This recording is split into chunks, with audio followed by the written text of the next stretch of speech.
Bueno, pues seguimos aquí, estamos en la segunda parte con el señor Mario Flores Pedraza, presidente de la Coparmex Ciudad Victoria, y nos estaba dando un panorama general de lo que ha pasado en la economía de Ciudad Victoria.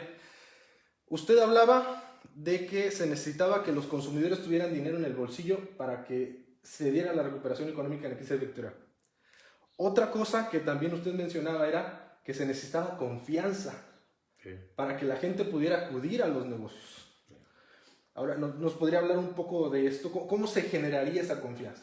Pues mira, para generar confianza se necesitan dar condiciones necesarias que la generen. ¿Qué tipo de condiciones estoy hablando? Pues decisiones congruentes de nuestros gobernantes, ya sea cualquier nivel de gobierno, el municipio, el estado o la federación. Te voy a dar tantitas cosas de cada quien para pues, no especificar en nada ni en ningún partido político, ¿verdad? A ver, necesitamos, en cuanto a la federación, tener un marco jurídico legal correspondiente que te permita estar seguro si vas a invertir en el país.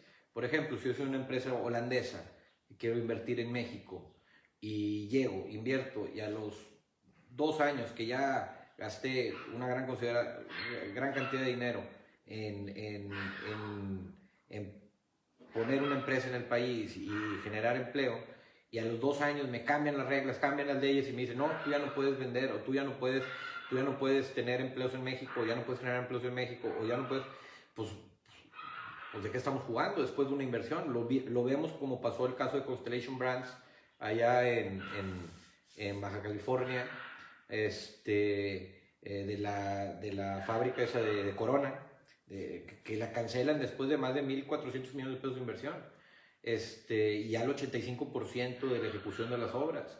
Vemos que cancelan muchos contratos que a lo mejor eran contratos leoninos, sin embargo, pues ya contratos que ya estaban en operación los cancelan, o lo del aeropuerto. A ver, si a lo mejor hay una red de corrupción alrededor del aeropuerto, pues que la desenmascaren, que le quiten y le expropien los terrenos a los que compraron terrenos al lado del aeropuerto para enriquecerse, qué sé yo, lo que haya sido, que haya pasado, pero es una mala noticia para los inversionistas. Ahora, a lo mejor el pueblo, la gente, puede celebrar de que se acabe la corrupción o que se cancele el aeropuerto porque la corrupción de Peña Nieto, lo que tú quieras, gustes y mandes, pero, pero necesitas tú dar confianza para generar empleos, para generar inversión y eso. Eso es en cuanto al gobierno federal. En cuanto aquí al gobierno estatal, también las mismas señales de confianza. Si bien Tamaulipas es una de las entidades que más ha crecido en cuanto a inversión extranjera directa, captación de inversión extranjera directa, también necesitamos que las decisiones del gobierno del Estado sean congruentes. Por ejemplo, que cambien el semáforo epidemiológico a verde en Victoria para hacer una marcha, pues no genera confianza. A ver, llevo un año con los negocios cerrados, llevo un año con los restaurantes cerrados, te cae Coepris, te dicen que cierras a ciertas horas, la Secretaría de Salud pone ciertas medidas que tienes que cumplir, gastas en eso, te cierran, luego te dicen que vuelvas a abrir, luego te dicen que vuelvas a cerrar. Para una empresa le cuesta cerrar, le cuesta abrir, le cuesta las demandas, le cuesta cortar horarios, le cuesta manejar el tema de los inventarios, cortar el tema de los inventarios. Si tú ya tienes un contrato con una empresa que te tiene que estar surtiendo y pues ya no lo estás vendiendo, se te está acumulando en los almacenes, entonces es bien complicado para nosotros. A pesar, pagamos impuestos, estamos trabajando como se debe, y ahora que de la noche a la mañana, por los deseos de una sola persona, quieran cambiar el semáforo epidemiológico para buscar apoyar al gobernador, la causa puede ser justa, ¿eh? En México eres inocente hasta demostrar lo contrario. Ya veremos las instancias de procuración de justicia lo que dicen respecto al caso de específicamente el desafuero del gobernador. Pero, a ver, Santiago, ¿cómo va a generar confianza esa acción para yo poder invertir en Tamaulipas, o para poder generar empleos, o para los restaurantes, para los comercios? ¿Cómo va a generar confianza esa acción? Y todavía en su discurso, en la marcha, osa decir que es el estado que mejor ha manejado la pandemia frente a 15,000 personas juntas.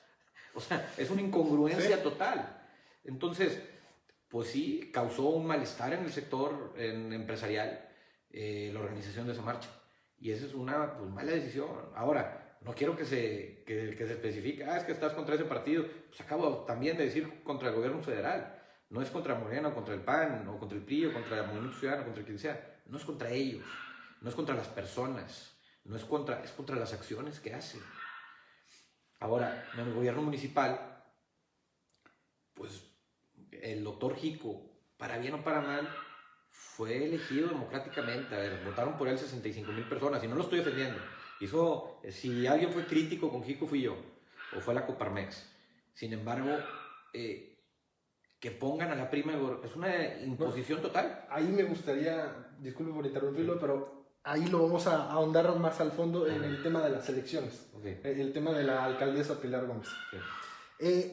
Vimos la semana pasada que se incrementó notoriamente la vacunación, claro, solo para adultos mayores, pero ya es un avance. ¿Qué significa ese aumento de la vacunación aquí en Victoria y en el estado para los negocios? Bueno, pues claro que sí esperamos que haya una recuperación, que la gente empiece a tener más confianza de salir a consumir y gastar. Simplemente, pues yo estoy más tranquilo que mis abuelitos les pusieron la primera vacuna. Claro que esperamos que haya un impacto positivo por la vacunación.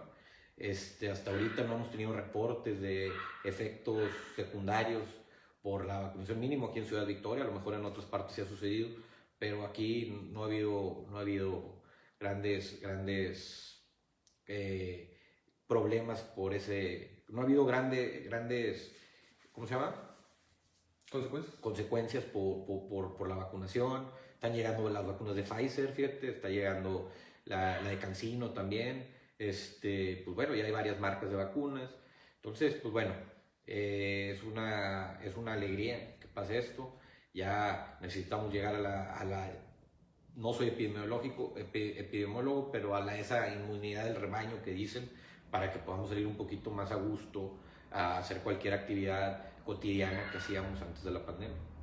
Y ahora también semanas anteriores, digo, está la otra cara de la moneda, veíamos cómo estaban las playas de México a reventar en las noticias, incluyendo algunas que se pueden encontrar en el estado de Tamaulipas. Eso, a su vez, genera ganancias para cierto sector, pero yo también le veo el lado negativo que, por ejemplo, si se llegan a aumentar los casos de contagio, en Semana Santa vamos a estar todos en las casas y los negocios van a estar cerrados. No sé cómo ve esa... Mira, sin duda la pandemia trajo dos crisis: la crisis económica y la crisis sanitaria. La crisis de salud, sanitaria, salud, pues bueno, claro que es más importante salvar vidas que la economía, ¿verdad? Pero van de la mano, porque también mucha gente tiene, pues si no trabaja ese día, pues no va a comer, es la mayoría. Y hay que salirnos un poquito a ver el panorama concreto. Ese hashtag quédate en casa, pues yo realmente nunca lo compartí personalmente, te digo, porque en México más del 90% de los que salen a trabajar, a laborar día a día, 90 me pasé, pero sí un gran número, es gente que necesita salir a trabajar ese día, porque si no, no va a llevar ingresos a su casa. Sí, del sector informal. Del sector informal. El sector informal aquí en Tamaulipas es el 46%, el 54% es sector formal, pero el tema también es que, bueno, esos son los directos. Los indirectos, pues cuánta gente depende de ese empleo informal que va a salir a trabajar. Entonces, sí es algo grande. Entonces, ¿cómo limitas? ¿Cómo le dices a una persona, oye, no vayas y vendas los chiles al mercado porque, pues espérame, pues, y luego ¿cómo le pago a Coppel? ¿Cómo le pago a Electra? Es la verdad, ¿eh? Hay que decir las cosas ahorita. Entonces, pues sí, hay que buscar, en lugar de medidas de sanción, medidas de imposición, medidas de concientización. Y eso es lo que yo siempre estuve a favor, y eso es lo que traté este año con Coparmex llevar a cabo y tratar de concientizar, porque pues hay gente que no le puedes decir no salgas de tu casa, es una realidad. ¿Por qué? Porque tiene que trabajar, porque tiene que llevar alimentos a sus casas. Y hay que verlo desde ese punto de vista. Es muy fácil verlo desde un punto de vista cómodo, de que yo tengo una oficina, yo hago esto, yo puedo trabajar desde la computadora de la casa, pero pues bueno, esa es una cantidad de personas. Pero vamos a ver, Victoria son 450 colonias. O sea, sí hay que ver un poquito más allá de nada más la realidad que vivimos. Ahora, hablando de proyecciones económicas hacia el futuro, usted mencionaba que andábamos como que íbamos a andar en un crecimiento económico de arriba de 4, entre 4 y 3.6%. ¿Cómo va a afectar la inflación también a eso? El dólar, ahorita que ha subido demasiado, ¿de qué manera nos afecta eso a nosotros? Mira, las proyecciones económicas para el 2021, en términos generales, el dólar se va a mantener estable, en teoría. Según el IMED, va a acabar alrededor de 20.30 el intercambio de la divisa entre peso y dólar. El crecimiento económico va a estar entre 3.6 y 4.2%, es lo que se proyecta. Esto puede variar, a lo mejor no se llega a la proyección o a lo mejor se supera la proyección, pero pues bueno, esa es la proyección hoy en día. La inflación va a rondar los 3.5%, que pues es lo que los últimos 2 años ha estado más o menos la inflación. Pues qué más te digo, esos son en cuanto en términos generales. El precio del barril del petróleo se va a mantener alrededor de los $70-75. Bueno, ahí también hay que considerar si es el WTI o el Brent o la mezcla mexicana. Sin embargo, pues bueno, va a andar a precios muy buenos, considerando que en marzo del año pasado el precio del barril del petróleo llegó a menos $32. Y eso es un fenómeno que pasa porque, te lo explico de una manera más sencilla antes en lugar de meterme en tanto tecnicismo. Es, por ejemplo, si yo tengo un restaurante y tengo un contrato con Coca-Cola y pues todos los días van y me surten los refrigeradores, me los llenan, ¿verdad? Pues yo compro 100 cocas todos los días y esos 100 cocas pues me llegan al refrigerador. Entonces, pues todos los días, porque yo tengo un contrato y todos los días va llegando el camión, el camión, el camión. Pero de la nada me dicen, tienes que cerrar el restaurante. Entonces, pues yo lo cierro. Pero los camiones de coca no dejan de parar, no dejan de llegar, no dejan de llegar, no dejan de llegar. Entonces, todos los días, pues bueno, yo puedo, pues, el primer día, pues 100, y luego el segundo día, pues los amontono ahí. Y el tercer día, pues bueno, ¿dónde los pongo? Pues bueno, los pongo allá atrás en el cuartito que nunca se usa y luego, y así. Pero llega el momento en el que ya estoy a reventar, que ya no me caben, que ya no tengo dónde meterlos. Entonces, ¿qué empiezo a hacer? Pues oye, llévatelos. No, hombre, no, pues me sale caro yo ir por ellos, voy a gastar gasolina. Ah, bueno, yo te pago la gasolina, perdón por ellos. Llévatelos porque ya no puedo que estén ahí. Es lo que pasa. Ahora, metiéndome ya directamente al crudo, pues imagínate un yacimiento en el mar, donde está saliendo todo el tiempo, no puedes parar, gas, crudo y demás, o en tierra. Entonces, ¿cómo lo paras? No es como que le cierras la llave y ya no sale. No, va a estar saliendo. Entonces, tú tienes que tener capacidad de almacenaje. Entonces, por ejemplo, en el gas, México tiene 2 días de almacenaje. Entonces, si tú dejas de consumir gas 3 días, pues tienes que empezarlo a liberar. Entonces, a quemar a la atmósfera. Entonces, eso es lo que pasa. Entonces, los grandes empresas o los países, pues oye, teníamos la venta de 100, el intercambio de lo crudo diario era alrededor de 100 millones de barriles. De repente, de la noche a la mañana baja a 75 millones de barriles. Queda un remanente de 25 millones en la producción. Se está produciendo 25 millones más diarios. Entonces, ¿a dónde van esos 25 millones? Pues bueno, pues van y se están llenando los almacenes y los almacenes.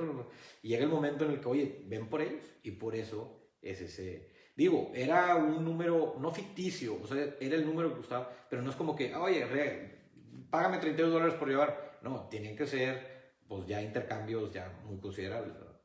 Y ahora, hay una cosa que usted mencionó que a mí se me hizo particularmente muy interesante, que era lo del crecimiento regional, Sí. que teníamos que ir apostando a crecer regionalmente. ¿Podrías explicarlo un poco ese punto? Sí, mira, Santi, hoy en día los crecimientos de las ciudades o de los estados ya no se dan aislados. Vivimos en un mundo globalizado en el cual tenemos que ver por las ciudades hermanas e ir creciendo. Hay regiones que se ponen de acuerdo. Por ejemplo, ahorita hay un clúster de estados muy interesante, que son Jalisco, Aguascalientes, Michoacán, Guanajuato. Bueno, ahí son como 6, 7 estados en los cuales se pusieron de acuerdo. Oye, acá va a ser el desarrollo de software, acá va a ser toda la maquila y todo eso, acá va a ser, se pusieron de acuerdo. Entonces cada quien se hace una parte de la cadena productiva de todo, de la elaboración de productos o de la elaboración de algo, y entonces empiezan a crecer como región. Ya los crecimientos no pueden ser aislados, o sea, si lo que pasa en Ciudad Victoria impacta en las ciudades de alrededor, lo que pasa en Reynosa impacta en las ciudades de alrededor, Matamoros es lo mismo, lo que pasa en cada ciudad del estado impacta a las ciudades de alrededor. Entonces debe de haber ahorita consejos entre municipios cercanos para poder generar desarrollo regional y poder crecer como región, porque puede estar Victoria, puede ser un polo de desarrollo, pero tienes todo lo demás muy mal. Entonces esa es la única manera de incentivar. Aparte, cada región se empeñaría en hacer una actividad diferente que se complementarían entre sí. Ahora, por ejemplo, Tamaulipas es un estado muy complicado en términos económicos, la verdad. ¿Por qué? Porque es de los únicos estados del país que tiene 5 ciudades más o menos pues, medianas a medianas mayores, porque no ninguna es tan grande, pero tiene 5 ciudades torales que están en regiones muy diferentes. El norte vive una realidad, el centro vive otra realidad y el sur vive otra realidad. Vemos que en el norte está pues toda la maquila, está toda la industria aeroespacial, hay ensamble de equipo médico, hay logística inversa. En el sur tenemos la industria química, petroquímica, y en el centro pues que hay, pues está la zona citrícola, está la zona cañera, pero por ejemplo a Victoria le falta desarrollar una identidad económica para poder generar ese tipo de crecimientos. Por lo tanto, yo lo que creo y lo que he estado poniendo, hay gente, yo voy a reuniones y dicen que hay que industrializar Victoria. Yo no estoy de acuerdo de eso, te voy a decir por qué.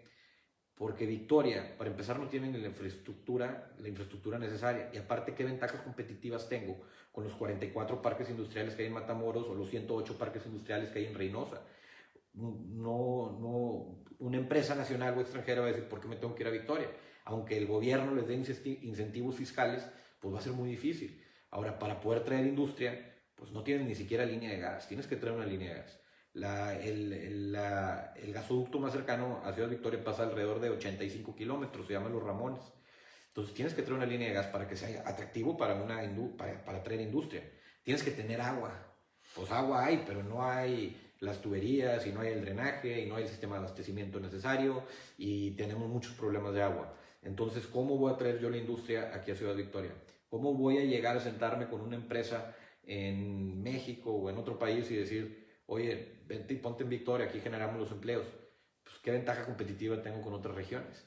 Una armadora que se venga para acá, ¿por qué? Entonces, si no tienes ese tipo de ventajas competitivas, yo creo que Ciudad Victoria, y lo he visto mucho porque de repente me invitan a entregar diplomas a las universidades de los chavos que se van graduando y veo que hay mucho desarrollo en cuanto a temas tecnológicos aquí en Ciudad Victoria. Están las currículas de la UAD, está la UPB, están varias universidades que se están desarrollando así. Necesitamos que el sector privado, junto con el apoyo del gobierno, veamos por hacer una ciudad de cuellos blancos a Victoria. ¿A qué me refiero? Un desarrollo como el que hizo Jalisco. Por decirlo así, aunque se escuche muy como un Silicon Valley. O sea, aquí está la materia prima. Vemos gente, me imagino que tienes amigos o amigas que a lo mejor que se fueron a trabajar a Google, a Netflix, o a la chava que se acaba de lo de la NASA. Aquí hay gente muy inteligente, hay chavos bien preparados para poder desarrollar software, desarrollar ese tipo de cosas. Entonces podemos hacer ese polo de desarrollo. Ya tenemos las regiones industriales del estado, difícilmente vamos a competir con ellos. Entonces, si podemos empezar a crear ese impulso hacia allá, pues Victoria va a dar un salto cuántico hacia el futuro. Sí, por ahí anda un candidato que anda proponiendo eso de la industrialización, así que ahí tengan cuidado, chequen bien las propuestas. Okay. Ahora pasando a la ley de la industria eléctrica. ¿Es buena, es mala?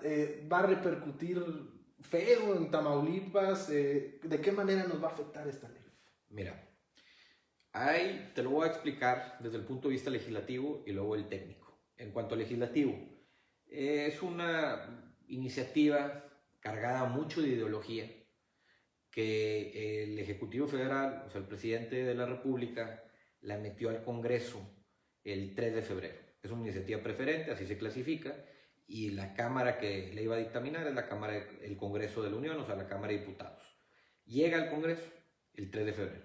El 10 de febrero, la Comisión de Presupuesto la vota a favor en el Congreso.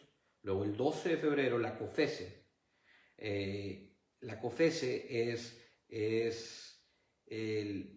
da un dictamen técnico, que es la COFESE es la Comisión Federal de Competencia Económica, da un dictamen técnico en contra, dice que esto no va a ayudar a la competencia económica, esta iniciativa, y es un dictamen técnico, es importante, porque no es un dictamen político.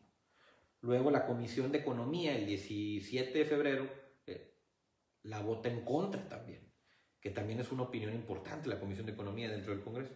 Luego el 18 de febrero, la Comisión de Energía la vota a favor en el Congreso, y el 24 y 25 de febrero se vota a favor en el Congreso, se aprueba. Luego el 2 de febrero llega la Cámara de Senadores, que es la Cámara Revisora, la vota también a favor.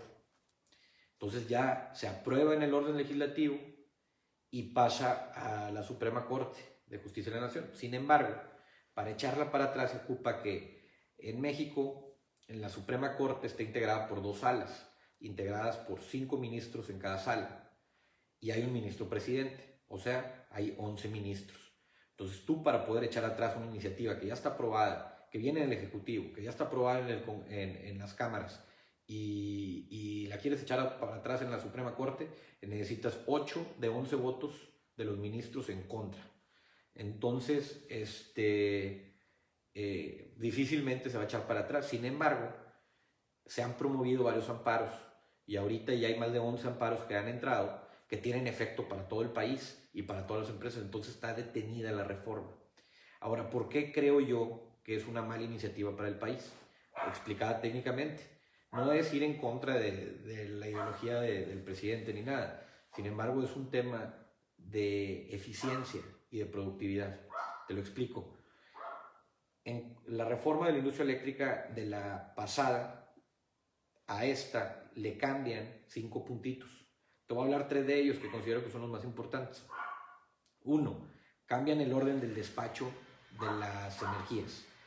¿A qué me refiero con eso? Para explicarlo un poquito más amplio. El orden del despacho es, tú tienes un sistema eléctrico nacional y produces X cantidad de kilowatts, para decir una unidad que lo conozca la mayoría de los que lo están viendo. Produces kilowatts. Entonces tú, para tener luz aquí en tu casa o en la oficina o en cualquier parte, pues tú tienes que abastecer ese sistema. Y ese sistema, ¿cómo lo vas a abastecer? Pues bueno, lo primero que utilizan para abastecer ese sistema es la energía nuclear. ¿Por qué? Porque la energía nuclear no la puedes almacenar. Como la vas produciendo, la tienes que usar. Lo segundo son el ciclo combinado. El tercero es las energías eólicas. Y así sucesivamente. Y tienen una razón, no solo porque sean menos contaminantes. Lo último que se utiliza es el combustóleo, gasolina y diésel para producir electricidad. En México, del 100% de la electricidad que se produce, alrededor del 80% se hace por medio de gasolina, combustóleo y diésel, y solo el 20% es por la nuclear, energía eólica, ciclo combinado y demás. Entonces, cambian ese orden y dicen, a ver, la energía eólica no es tan importante, ni el ciclo combinado, vamos a pasarlo al final, y que primero lo que produce Pemex, o sea, combustóleo, gasolina y diésel, hay que utilizar eso primero antes del otro. Y está mal. ¿Por qué? Porque a pesar de ser más contaminantes y no vas a llegar el Tratado de París dice que México tiene que llegar al 35% de su producción de energía eléctrica para el 2024, está haciendo por energías renovables, no vas a llegar a eso, ¿verdad? Si ahorita estás al 20 y estás cambiando el orden del despacho, pues no vas a cumplir el Tratado de París. Pero bueno, independientemente de esos tipos de acuerdos internacionales y demás, es menos eficiente porque es más caro. Por ejemplo, para producir 1 kilowatt de energía nuclear te cuesta 14 pesos, pero para producir lo mismo con combustóleo te cuesta 386 pesos. Para la eólica te cuesta 51 pesos. Entonces, tú estás mandando fuentes de energía más baratas, independientemente de lo del medio ambiente, más baratas las estás mandando al último en el orden del uso y estás trayendo más caras, que lo justifica en la iniciativa el presidente, que es lo que produce la nación. En lugar de utilizar lo que están produciendo empresas extranjeras o empresas nacionales, hay que utilizar esto. Sin embargo, también está mal. ¿Por qué? Porque es más caro y al principio lo van a subsidiar, pero se estima que en los próximos 3 años después ya no va a alcanzar ese subsidio y se cree que va a subir un 17-18% el costo de la electricidad en el país. Esperemos que eso no suceda, pero ahorita son las proyecciones que hay. Ahora, otro punto, elimina las subastas a largo plazo. ¿Qué es eso? Pues tú, como empresa, comprabas por adelantado mucha energía, mucha luz, le pagabas a CFE y te suministraban a un precio más barato, por así decirlo. Ahorita eliminan eso, pero ¿qué pasa al eliminar eso? Pues ese dinero que se pagaba por adelantado servía para costear a CFE, para que hicieran proyectos de infraestructura, proyectos de inversión, para que crearan nuevas líneas de transmisión, para que mejoraran la red de distribución y demás. Ahora, te recuerdo que en el 2014, cuando la reforma energética, la CFE se divide en 9 empresas, de 4 rubros diferentes: generación, distribución, transmisión y comercialización. La iniciativa privada solo participa en la generación y en la comercialización. La transmisión y la distribución solamente de CFE. Ahora, quiero dejar bien en claro, no estamos en contra de CFE. Claro, es una empresa fundamental para el desarrollo del país. Necesitamos fortalecer a la CFE, claro. Es una paraestatal que genera miles y miles y miles de empleos, que tiene la red eléctrica nacional, tiene todas las líneas de transmisión. Necesitamos que sea más fuerte CFE, pero necesitamos que sea más fuerte hacia adelante, no hacia atrás. Y este tipo de acciones, en lugar de fortalecerla, la van a debilitar para el futuro. Realmente no estoy en contra de la CFE, claro, hay que fortalecerla, pero eso va a pasar. Y otro punto importante, que se están violando, pues lo que acabas de firmar del TEMEC, lo estás violando. Y empresas extranjeras, empresas americanas, están poniendo ahorita ya quejas y amparos los acuerdos de la Haya. Difícilmente vaya a pasar que internacionalmente vean bien esta reforma. Vivimos en un mundo globalizado, no nos podemos desapegar de él. No, y va a ser millones en demandas. Oh, muchas demandas. Vamos a ver qué va a pasar y vamos a ver cómo se va dando. Sin embargo, sí está bien complicado. Ahora, ¿pasa en la Suprema Corte? Al final, mira, te voy a decir lo que pasa en la Suprema Corte. La Suprema Corte, hay 11 ministros, como te dije. Esos 11 ministros, pues tienen ciertas ideologías, los 11, ¿verdad? Cada uno, pues, tiene cierta formación. Hay 2 alas muy marcadas en la Suprema Corte. Una ala muy progresista, como es la del ministro Saldívar, que es bueno que haya gente progresista en la Suprema Corte, que vean por reformas sociales, pues, los temas del aborto, los temas de la legalización de la marihuana, los temas de los derechos LGTB, esas cosas. Entonces está bien que haya avances y que haya progreso en eso, ¿verdad? Que haya gente que vea una visión progresista del país.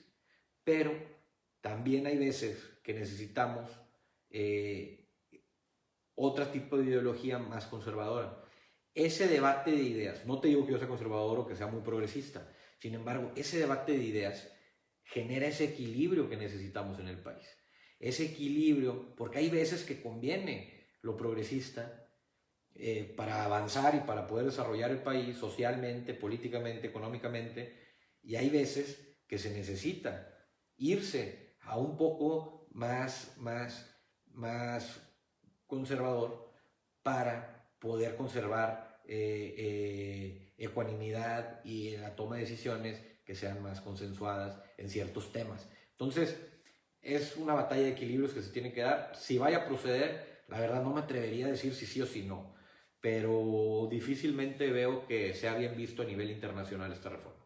Ahora, un breve comentario acerca de la cuestión del endeudamiento, que lo comentaba hace días, saliendo del quinto informe de gobierno, con este tema de que se le falta pagar a proveedores por parte del Estado y sobre empresas fantasmas que están ahí dentro de la nómina. Y luego, ya para ir cerrando, un breve comentario acerca de las elecciones y lo que quería comentar acerca de la alcaldesa Pilar. Pues bueno, mira, digo, en general, el tema de las empresas fantasmas, empezando por ahí. El tema de las empresas fantasmas, Santi, pues hay una red, digo, no puedo mentirles, todos sabemos que pues no es que falte dinero, es que no se utiliza de una manera correcta.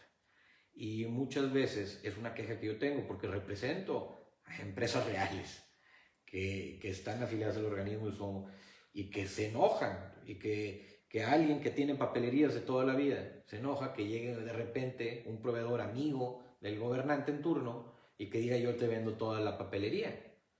Y el de la papelería que genera empleos y que es, el otro nada más va a ser un intermediario y nada más van ahí y aumentan los porcentajes y se pagan más caro y todo. Es una realidad, no lo podemos, hay que decirlo. Antes a lo mejor se ocultaban estas cosas, ahorita hay que decirlas. Y es algo que todos sabemos y todos saben, y porque yo lo diga nadie se va a espantar, simplemente van a decir, ah, mira, lo está diciendo. No, y no es algo nuevo, no es algo nuevo. Por muchos años. Entonces, vemos que cuando el alcalde Jico, que fue elegido de manera democrática, salen muchos casos vemos muchas notas de que oye, esta es una facturera y esta es otra facturera, y de repente una empresa que cobra millones de pesos, iban al domicilio fiscal de esa empresa y era una casa, a lo mejor sin servicio de luz, sin drenaje ni nada, solo ahí nada más para poner un domicilio fiscal, hablaban a los números, no contestaban. Pues bueno, pues es obvio que ¿para dónde se está yendo el dinero? Pues esa empresa no tiene la capacidad para generarte una iguala mensual de 800,000 pesos, o 700,000, o 500,000, 1,000,000, lo que sea.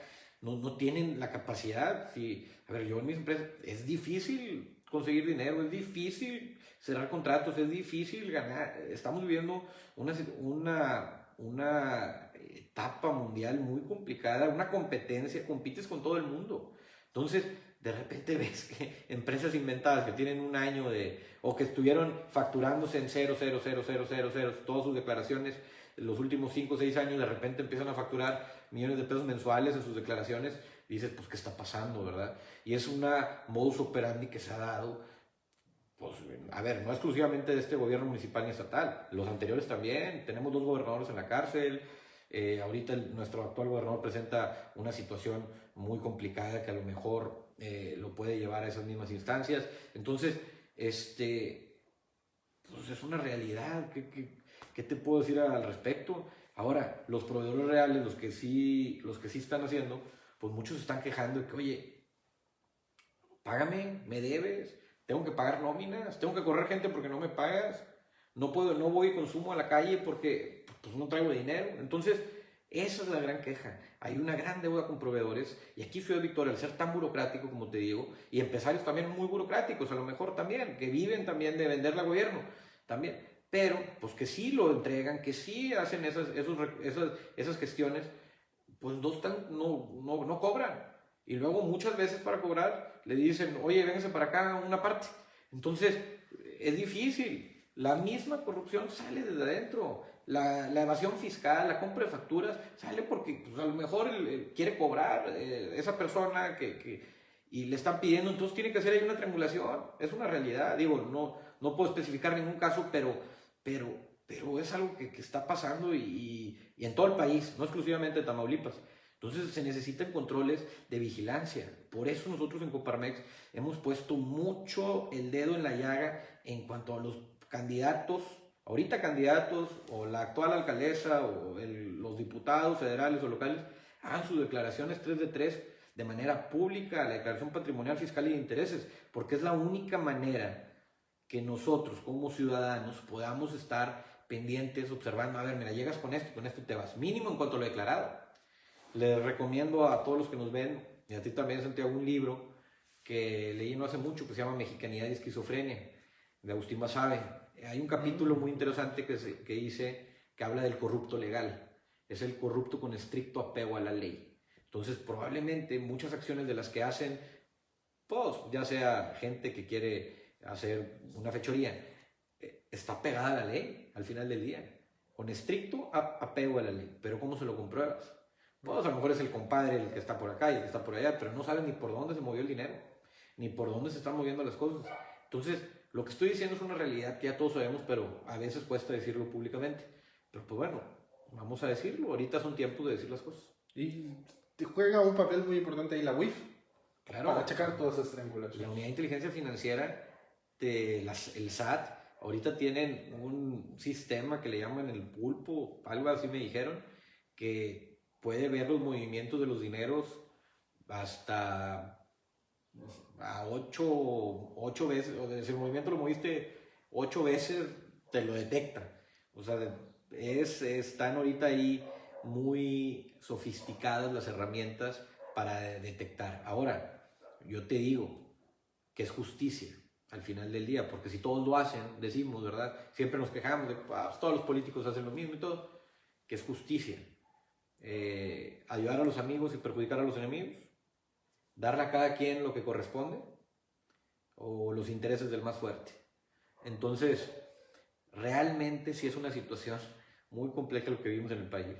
La situación política nacional, estatal y municipal está carente de líderes.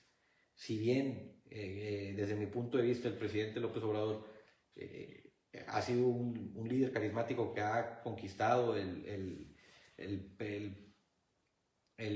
gusto de mucha gente, de cualquier estrato social, no nada más de uno o de otro, de cualquier estrato social. Pues bueno, en el ejercicio del poder uno tiene que estar pendiente. A los gobiernos no se les aplaude, se les observa y se les critica. ¿Por qué? Porque nosotros decidimos con el voto, velo de una manera romántica. ¿Qué es el voto?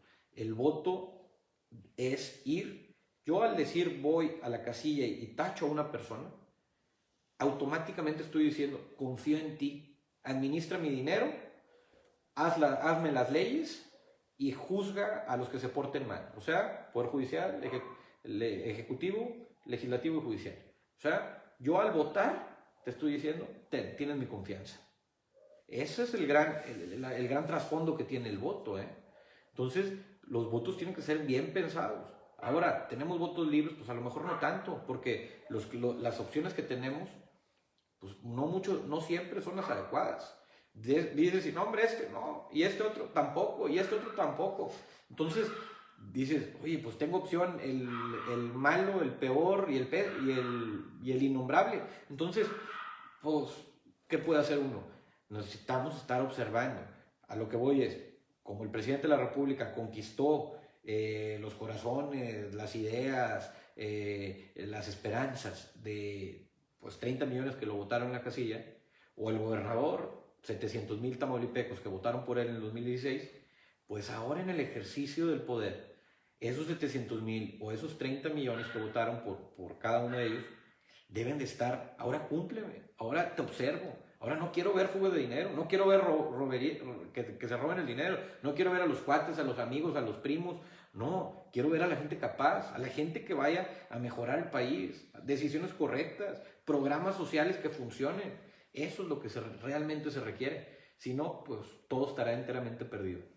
Muy buen cierre de la conversación, señor Mario. Me gustó mucho. Le agradezco mucho que haya aceptado la invitación para estar aquí en este humilde espacio, pero siempre abierto a la opinión crítica de cualquier ciudadano que sí lo decida. Sí. Esperemos que se pueda dar una segunda entrevista en un futuro, ya que las cosas pues, mejoren o empeoren, porque ya ahorita no sabemos. Y pues a toda la gente que nos estuvo viendo, les agradezco que se pasaran por aquí su tiempo. Y para los que no pudieron verla en vivo, pues se va a subir la entrevista con el señor Mario Flores Pedraza y ahí la van a poder checar. Nuevamente muchas gracias y un gusto. No, hombre, Santiago, muchas gracias por la invitación. Como mensaje final me gustaría decirles a todo tu auditorio, a todos los que lo ven, que son tiempos electorales, son tiempos de decisiones, hay que tomar decisiones concretas, no hay que dejarse guiar por un partido u otro, hay que ver a la persona detrás del partido para poder decidir por las mejores opciones que tengamos en las casillas. Perfecto. Pues muchas gracias y los esperamos en una próxima transmisión de Originalmente Santi. Cuídense, raza. Ahí nos vemos.